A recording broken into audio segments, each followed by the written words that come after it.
మీ తాకట్టు బంగారం కష్టాలకి good bye చెప్పండి. వెంటనే ఎన్ గోల్డ్‌కి కాల్ చేయండి. నటుడు ప్రదీప్ రావత్ మృతితో సినీ పరిశ్రమలో తీవ్ర విషాదం నెలకొంది.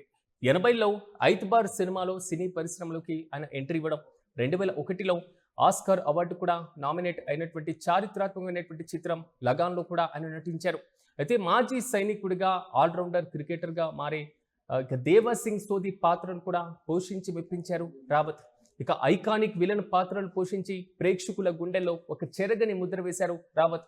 దాదాపు 150కి పైగా సినిమాల్లో కూడా ఆయన నటించినటువంటి తీరు, 41కి పైగా ఆస్తులను కూడా పూర్తి స్థాయి ఉన్నట్లుగా తెలుస్తుంది. అయితే కొన్ని కీలకమైనటువంటి అంశాలను భారతీయ సినీ రంగానికి చెందినటువంటి ఒక ప్రముఖ నటుడు ప్రదీప్ రావత్ విలక్షణమైనటువంటి పాత్రలతో ప్రేక్షకులని మెప్పించారు, తనదైనటువంటి ఒక చెరగని ముద్ర వేశారు అనడంలో ఎలాంటి అతిశయోక్తి లేదు. విలన్ గా భయపెట్టడమే కాదు, ఒక క్యారెక్టర్ ఆర్టిస్ట్ గా కూడా భావోద్వేగాలను పండించడం, తన నటనతో ఒక అపారమైనటువంటి అభిమానులను కూడా సంపాదించుకోవడం, క్యాన్సర్తో పోరాటం చేస్తూ ప్రధానంగా ఆయన ముంబైలో కనుమూయడం, గత దాదాపు ఒక 4 దశాబ్దాలుగా సినీ ప్రస్థానంలో ఆయన నటించినటువంటి తీరు అయినా, ఆయన పొందినటువంటి ప్రశంసలైనా కీలకమైనటువంటి అంశంగానే భావించాలి. 1980లలో అయితే ఐత్బార్ సినిమాల ద్వారా ప్రదీప్ రావత్ సినీ పరిశ్రమలోకి ప్రవేశించడం, అయితే ఆయనకు తగినటువంటి గుర్తింపు దేశవ్యాప్తంగా వచ్చినటువంటి ఘనత, మొట్టమొదటి మైలురాయి మాత్రం బుల్లితెరగానే భావించాలి. బిఆర్ చోప్రా రూపొందించినటువంటి ఒక ఐకానిక్ పౌరాణిక సీరియల్ మహాభారత్ 1988లో వచ్చినటువంటి దాంట్లో అశ్వత్థామ పాత్రను కూడా అత్యంత శక్తివంతమైనటువంటి కీ రోల్లో పోషించినటువంటి సందర్భాలు. అంటే ఆ పాత్ర ద్వారా ఆయన నటనకు దేశమంతా కూడా ప్రశంసలు దక్కడం, లగాన్ అనేది ఆయన కెరీర్లో ఒక కీలకమైనటువంటి మైలురాయిగానే భావించాలి.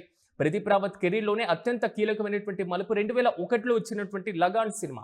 అమీర్ ఖాన్ కథానాయకుడిగా ఉండడం, అశుతోష్ గోవారికర్ దర్శకత్వంలో వచ్చినటువంటి ఈ సినిమాలో ఒక చారిత్రాత్మకమైనటువంటి చిత్రం. ఎందుకంటే ఆస్కార్ అవార్డు కూడా ఆ సినిమా నామినేట్ అయింది.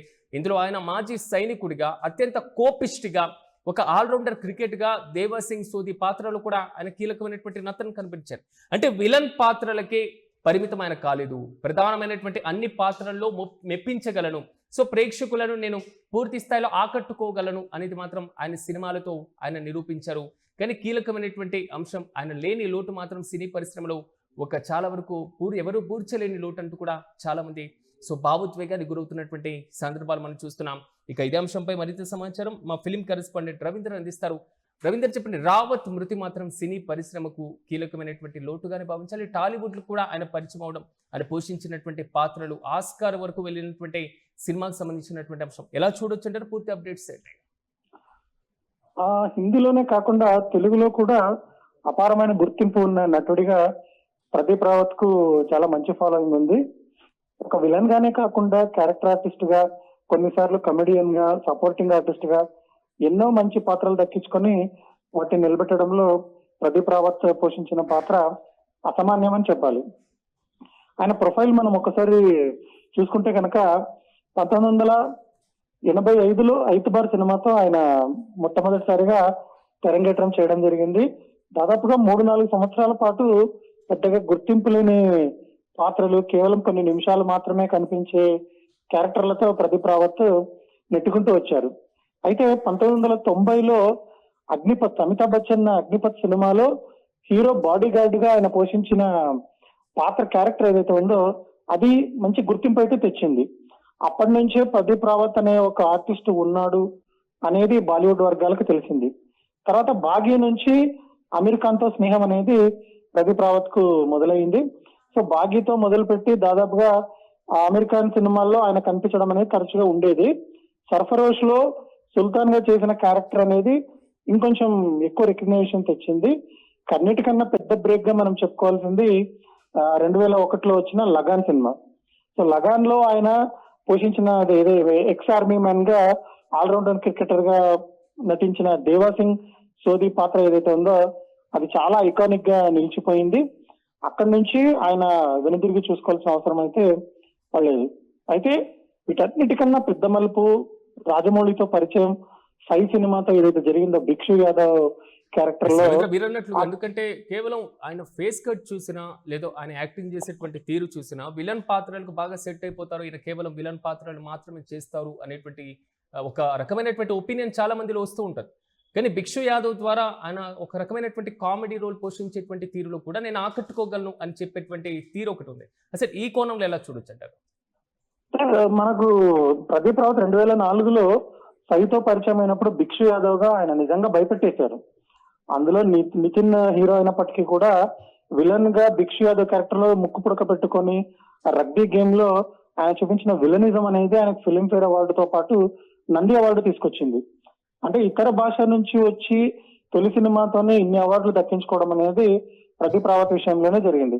తర్వాత భద్ర, అందరివాడు, ఛత్రపతి, లక్ష్మి, స్టాలిన్, దేశముద్రు, యోగి ఇలా చాలా సినిమాల్లో ఆయన కరుడుగట్టిన విలన్ గానే కనిపిస్తూ వచ్చారు. అయితే తిరుమల కిషోర్ తీసిన రామ్ హీరోగా నేను శైలజ అనే సినిమా ఏదైతే ఉందో అందులో మొదటిసారి ఆయనలో ఫన్ యాంగిల్ అనేది బయటకు వచ్చింది.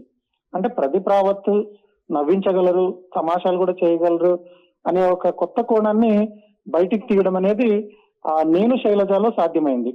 అప్పుడు ప్రేక్షకులు చాలా మంది ఆశ్చర్యపోయారు. ఎందుకంటే గజనీలో డబల్ యాక్షన్ లో భయపెట్టిన ఒక విలన్ ఇంత చక్కని పాత్రలు కూడా చేస్తారా అనేది దాంతో ప్రూవ్ అయింది. సో అక్కడ నుంచి ప్రదీప్ రావత్ కు కేవలం నెగిటివ్ అని కాకుండా అన్ని రకాల క్యారెక్టర్లు చేసే అవకాశం అయితే వచ్చింది. ఆయన ఎక్కువ సినిమాలు తెలుగులోనే చేశారు. ఎందుకంటే ఇక్కడ ఏదైతే గుర్తింపు వచ్చిందో ఆయనకు వరుసగా అవకాశాలు తెచ్చిపెట్టడము, అంటే రోజుల తరబడి, వారాల తరబడి ఆయన హైదరాబాద్ లోనే రావాల్సినంత బిజీగా మారిపోవడం అనేది మనకు టాలీవుడ్ లోనే జరిగింది. ఆయన అందుకే మనకు సైమా అవార్డులు, ఒకసారి మంగళకు సైమా అవార్డు వచ్చింది, తర్వాత రామ్ చరణ్ నాయక్ సినిమాకు సైమా అవార్డు వచ్చింది. అంటే పురస్కారాలు కావచ్చు, గుర్తింపు కావచ్చు, అవకాశాలు కావచ్చు, ఎక్కువ శాతం ఆయనకు టాలీవుడ్ లోనే వచ్చాయి. ఇంకా మనం గమనించాల్సిన విషయం ఏంటంటే స్టాలిన్ షూటింగ్ జరుగుతున్నప్పుడే ఆయన కళ్యాణి అనే ఒక ఆవిడని ప్రేమించి వివాహం చేసుకున్నారు. ఆ కళ్యాణి అనే ఆవిడ తెలుగువారే. సో ఆయన అనుబంధం అనేది అత్తవారిల్లు కూడా ఇక్కడే ఉండడం అనేది కాకతాళీయం అయినప్పటికీ కూడా ఎంత పెనవేసుకుపోయింది అనేది మనం దీన్ని బట్టి అర్థం చేసుకోవచ్చు. Right Ravindra, thank you. మొత్తం మీద ప్రదీప్ రావత్ కి సంబంధించినటువంటి సినీ ప్రస్థానాన్ని ఒకసారి గమనించిన తర్వాత ఆల్మోస్ట్ అంటే ఇన్ని కీలకమైనటువంటి పాత్రలు చేసేటువంటి నటులు చాలా అరుదుగా మాత్రమే కనబడుతూ ఉంటారు. ఎప్పుడో 1980ల కాలంలో ఐతుబార్ సినిమా ద్వారా ఆయన సినీ పరిశ్రమలోకి రావడం, దేశవ్యాప్తంగా ఆయన గుర్తింపు తెచ్చినటువంటి మొట్టమొదటి మైలురాయి మాత్రం బుల్లితెరగానే చెప్పుకోవాలి. చోప్రా రూపొందించినటువంటి ఐకానిక్ పౌరాణిక సీరియల్ అయినటువంటి మహాభారత్ 1988లో ఆయన అశ్వత్థామ పాత్రలో హీరో పోషించినటువంటి సందర్భం. అయితే ఆ పాత్ర ద్వారా దేశం మొత్తం కూడా తన నటనకి ప్రశంసలు కూడా దక్కినటువంటి సందర్భాలు మనం చూస్తున్నాం. ఇక ప్రదీప్ రావత్ కెరీర్లోనే అత్యంత కీలకమైనటువంటి మలుపు 2001లో వచ్చినటువంటి లగాన్ సినిమా. అమీర్ ఖాన్ కథానాయకుడిగా వచ్చినటువంటి ఈ సినిమాకి సంబంధించి ఒక చారిత్రాత్మకమైనటువంటి చిత్రంగా ఆస్కార్ అవార్డు కూడా నామినేట్ అవ్వడం. అయితే మాజీ సైనికుడిగా అత్యంత కోపిష్టిగా, కోపం ఎక్కువగా పడేటువంటి వ్యక్తిగా, ఒక ఆల్రౌండ్ క్రికెటర్గా దేవసింగ్ సోది పాత్రలు కూడా ఆయన నటన కనబరిచారు. విలన్ కి మాత్రమే పరిమితం కాలేదు. సో పూర్తి స్థాయిలో ప్రధానమైనటువంటి పాత్రలన్నీ కూడా మెప్పించగలను. సో సినిమాతో ఆయన ప్రధానంగా నిరూపించుకున్నటువంటి ఆయన మనం చూస్తున్నాం. ఇక దక్షిణాదిలో మనం మరి ముఖ్యంగా టాలీవుడ్ లాంటి కీలకమైనటువంటి చిత్ర పరిశ్రమలో కూడా ఒక ఐకానిక్ విలనిజం పాత్ర అంటే ముందుగా గుర్తొచ్చేటువంటి వ్యక్తిగా ఈ మధ్య కాలంలో మనందరికి చూడొచ్చు. ప్రధానంగా లగాన్ విజయం తర్వాత రావత్ దృష్టి మొత్తం కూడా దక్షిణాది సినిమాలపైనే పడినటువంటి పరిస్థితి. టాలీవుడ్ లో, కోలీవుడ్ లో ఆయన పోషించినటువంటి విలన్ పాత్రలు కూడా కొంతవరకు సంచలనంగా మారాయి. 2004లో ఎస్ఎస్ రాజమౌళి దర్శకత్వంలో వచ్చినటువంటి సై సినిమా రావత్ కు మంచిగా పరిచయం చేయడం మాత్రమే కాదు, మంచి గుర్తింపు తెచ్చింది. భిక్షు యాదవ్ పాత్ర ఇప్పటికి కూడా తెలుగు ప్రేక్షకుల మధ్యలో కదులుతూనే ఉంటుంది. ఈ సినిమానికి ఆయన దాదాపు అంటే ఈ సినిమాకు ఉత్తమమైనటువంటి విలన్ ఫిలింఫేర్ అవార్డును కూడా ఆయన సొంతం చేసుకున్నారంటే ఆయన ఏ విధంగా నటించారు అనేది క్లియర్ కట్ గా అర్థం చేసుకోవచ్చు. ఇక ఎంఆర్ మురుగదాస్ కు వచ్చినటువంటి డైరెక్షన్ లో తమిళ వర్షన్లో ఉన్నటువంటి గజనీలో, ఆ తర్వాత 2008లో అమీర్ ఖాన్ లో వచ్చినటువంటి పూర్తి స్థాయిలో గజనీ ధర్మాత్మ అనేటువంటి సినిమాలో కూడా ఆయన విలన్ రోలే పోషించినటువంటి పరిస్థితి. చాలా అత్యంత కఠినమైన, ప్రమాదకరమైనటువంటి విలన్ గా ఎలా నటించవచ్చు అనేటువంటి రీతిలో కూడా.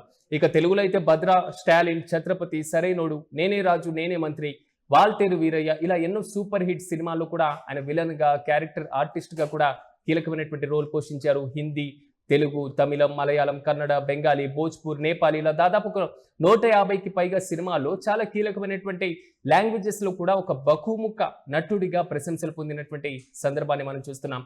కానీ ఆయన లేని లోటు సినీ పరిశ్రమలకు ఒక తీర్చలేనటువంటి లోటుగానే భావించాలనేది మాత్రం సినీ విశ్లేషకుల దగ్గర నుంచి వస్తున్నటువంటి అభిప్రాయం.